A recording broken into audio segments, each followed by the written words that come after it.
नमस्कार।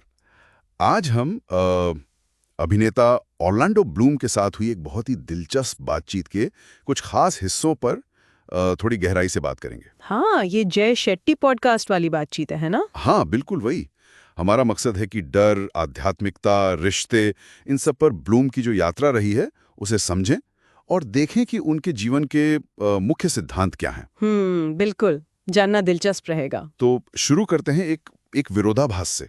मतलब आज इतने सफल एक्टर हैं ऑर्लैंडो ब्लूम, हम्म। लेकिन आपको पता है बचपन में उन्हें स्टेज पर जाने से डर लगता था। अच्छा, ये तो बड़ी अजीब बात है। हाँ, उनकी माँ उन्हें हिम्मत देती थी और वो प्रार्थना करके स्टेज पर जाते थे। और कमाल की बात यह है कि वहाँ उन्हें एक ऐसा फोकस मिलता था जो उन्हें स्कूल में कभी नहीं मिलता था। शायद डिसलेक्सिया और एडीएचडी की वजह से, जैसा आपने बताया। हाँ, शायद वही वजह थी। तो स्कूल में फोकस मुश्किल था, पर स्टेज पर आ जाता था। ये बात तो सोचने वाली है कि कैसे वो शुरुआती डर और जो चुनौतियां थीं, उन्होंने कहीं ना कहीं उनके जीवन को एक दिशा दी। सही बात है। और शायद यही यही कुछ खोजने की चाह उन्हें 16 साल की उम्र में लंदन ले गई अकेले। और वहीं उनकी मुलाकात हुई बौद्ध धर्म से। अच्छा, बौद्ध धर्म से। हाँ, उनके एक कलाकार दोस्त थे।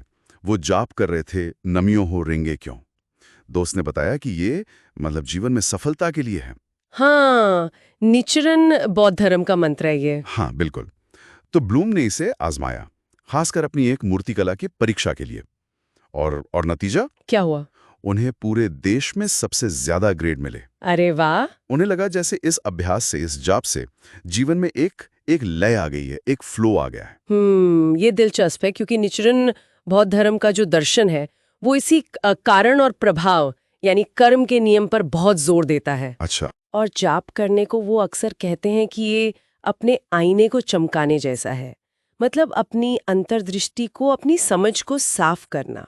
अपने आईने को चमकाना मतलब आत्म जागरूकता बढ़ाना। हाँ, बिल्कुल। Self awareness. आप अपने विचारों, अपनी भावनाओं को ज्यादा साफ देख पाते हैं। और शायद यही चीज उनके तब काम आई जब वो बहुत ज्यादा फेमस हो गए। हाँ, बिल्कुल। वो प्रसिद्धि का दौर तो बहुत मुश्किल होता होगा। उन्होंने खुद 8 हवाओं के सिद्धांत का जिक्र किया। प्रशंसा और निंदा, सम्मान और अपमान, सुख और दुख। समृद्धि और गिरावट। हाँ, इन 8 हवाओं से जो बुद्धिमान व्यक्ति है वो प्रभावित नहीं होता, ये उनका कहना था। कमाल की बात है ये। खासकर जब आप इतने फेमस हो, उस दबाव में स्थिर रहना, ये तो बहुत बड़ी चुनौती है। बिल्कुल। ये सिद्धांत शायद मदद करता है कि बाहरी दुनिया में जो चल रहा है उसे अपनी अंदरूनी शांति से अलग रखा जाए। एक तरह का मानसिक कवच है ना? हाँ, कह सकते हैं।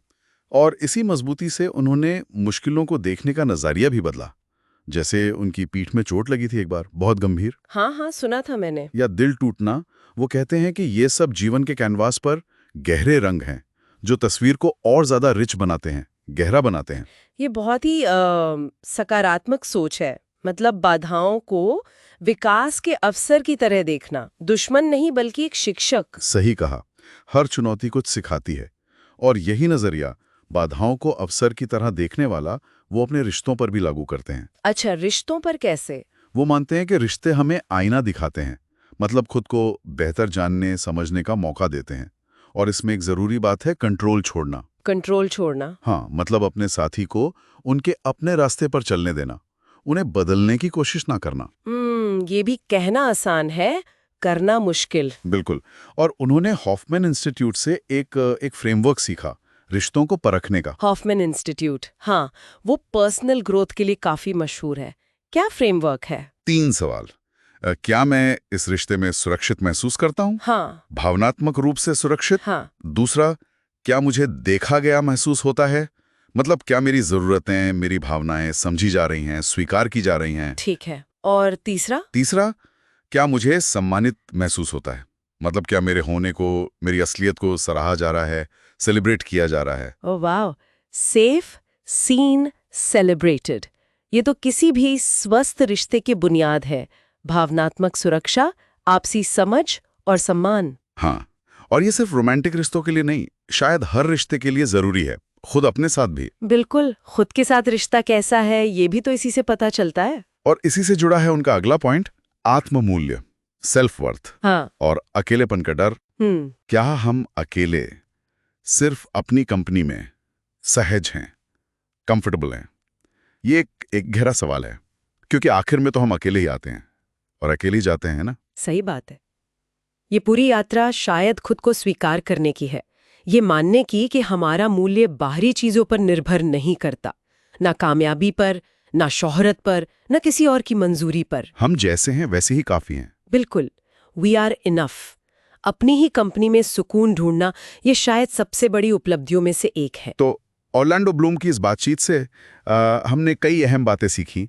कैसे वो बौद्ध अभ्यास एक सहारा बना, हाँ, मुश्किलों को अवसरों में कैसे बदला जा सकता है, और रिश्तों में वो सेफ, सीन, सेलिब्रेटेड महसूस करना कितना जरूरी है। और वो आत्ममूल्य की तलाश, वो तो एक निरंतर यात्रा है। हाँ बिल्कुल। तो ये तो थी हमारी आज की गहरी बातचीत। यहाँ एक आखिरी विचार छोड़ जाते हैं श्रोताओं के लिए। ब्लूम जो बाहरी दुनिया में इतने जोखिम उठाते हैं, जैसे उनके शो टू द एज में दिखता है, सीमाएं लांघते हैं, हाँ बिल्कुल। और जो उनकी अंदरूनी यात्रा है खुद को खोजने की, स्वीकार करने की, क्या इन दोनों में कोई कनेक्शन है? सोचने वाली बात है। शायद जीवन की इन उलझनों के बीच ये जो आत्म अनुशासन है बाहरी दुनिया में और जो आत्म स्वीकृति है अंदरूनी दुनिया में, शायद यही संतुलन हमें आगे बढ़ने का रास्ता दिखाता है। क्या खूब कहा। बाहरी एक्शन और अंदरूनी स्वीकृति का संतुलन। इस विचार के साथ आज की चर्चा समाप्त करते हैं।